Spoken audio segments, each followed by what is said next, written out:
शिष्य की कहानी Gautam Buddha motivational story in Hindi. Gautam Buddha के मठ का ये नियम था कि उनका कोई शिष्य जब भी कभी बुद्धत्व को प्राप्त कर लेता तब उसे कहा जाता कि एक दिशा में चले जाओ और आसपास के जो लोग हैं उनका ज्ञानवर्धन, उनकी जो आत्मा और चेतना जागृत करने का प्रयास करो और उनको सद्मार्ग पर लाना है। उनका एक शिष्य था जो 6 साल से मठ में रह रहा था और तपस्या कर रहा था। एक दिन वह परेशान हुआ और सोचने लगा कि मेरे गुरुदेव ने मुझे आदेश क्यों नहीं दिया। इसी बात पर नाराज होकर वह गौतम बुद्ध के पास गया और कहने लगा कि मेरी तपस्या में ऐसी क्या कमी रह गई?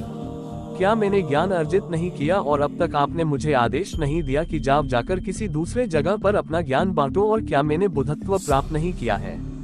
तभी गौतम बुद्ध ने शिष्य से कहा, सुनो, तुम्हें थोड़ा और समय लगेगा, यही समय बिताओ। ये बात सुनकर वह शिष्य चिढ़ गया और कहने लग गया कि गुरुदेव, आपके ज्ञान में कमी रह गई और आप मुझे ज्ञान नहीं दे पाए। गौतम बुद्ध को लगा कि ये समझेगा नहीं और कहा, ठीक है, कल सुबह पूर्व दिशा में एक गांव है, वह जाना और वहां से भिक्षा लेकर आना और अपना पूरा दिन वही बिताना और कोशिश करना कि वहां के लोगों को थोड़ा सा ज्ञान बांटना और आकर मुझे बताना कि अनुभव कैसा रहा। वह शिष्य बड़ा खुश हुआ और उसको लगा कि अब तो बात बन गई, अब मुझे आदेश मिल गया। और वह दूसरे दिन सुबह पूर्व दिशा की उस गांव में चला गया और शाम में जब वापस आया तो हाथ में पट्टी बंधी थी और हाथ पैरों पर चोट निशान थे। ये देखकर गौतम बुद्ध ने उस शिष्य से पूछा कि ये क्या हाल कर लिया। तब उसने बताया कि आपने मुझे कैसे गांव में भेज दिया और वहां पर जब मैंने भिक्षा मांगी तो लोग मुझे डांटने लगे और भगाने लगे। एक व्यक्ति सिर्फ वहां पर मुझे भिक्षा दी, वो भी जमीन पर फेंककर, और कहा कि ले जाओ इसको। इतने बुरे गांव में आपने मुझे ज्ञान बांटने के लिए भेजा, अब आप मुझे कल किसी और गांव भेज देना, मैं जाकर के ज्ञान वहां देकर आता हूँ। गौतम बुद्ध ये सुनकर थोड़ा मुस्कुराए और उन्हें तो पता था कि ये कुछ कर नहीं पाएगा, और कहा कि ठीक है, अगले दिन तुम किसी और गांव जाना, लेकिन एक दिन के बाद जाना और एक दिन मठ में रुके रहना है।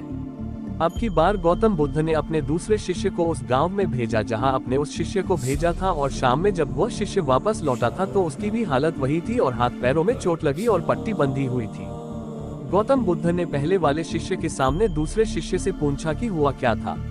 तब उसने कहा कि जिस गांव में आपने मुझे भेजा था वह के लोग बड़े भोले भाले हैं, भिक्षा दे नहीं रहे थे, और एक व्यक्ति ने मुझे जमीन पर फेंककर भिक्षा दी और मैंने उसे स्वीकार कर लिया और उसे आशीर्वाद दिया कि तुम्हारा कल्याण हो।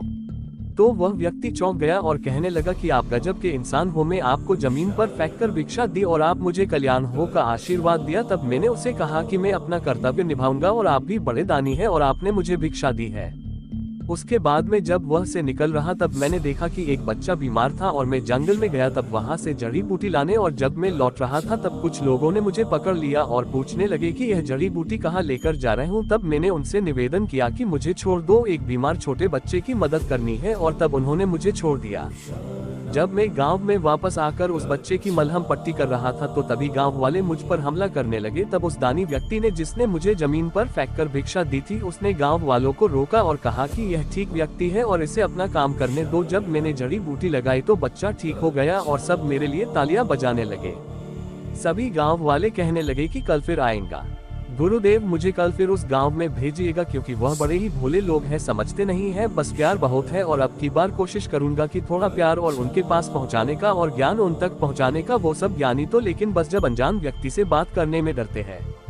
वो जो पहला शिष्य था जो एक दिन पहले उसे गांव में गया था, वह सुन रहा था और समझ रहा था और गौतम बुद्ध की चरणों में गिरकर बोला कि गुरुदेव, कमी तो मुझ में ही थी, आपने ज्ञान तो बहुत सारा दिया लेकिन मैं उसे आचरण में नहीं ढाल पाया और मैं अहंकार को ऊपर रखा और उसी गांव के लोगों को पहचान नहीं पाया और मार खाकर चला आया। और मार तो इन्होंने भी खाए, लेकिन इनका अहंकार मिट चुका है और ये समझ चुके हैं कि वह लोग भोले भाले हैं और हमें उनसे अलग तरीकों से व्यवहार करना होगा और ज्ञान को आचरण में ढालकर उन लोगों तक पहुंचाना होगा। सीख, अच्छा इंसान बनने पर ध्यान दीजिए, अच्छा समय अपने आप चला आएगा।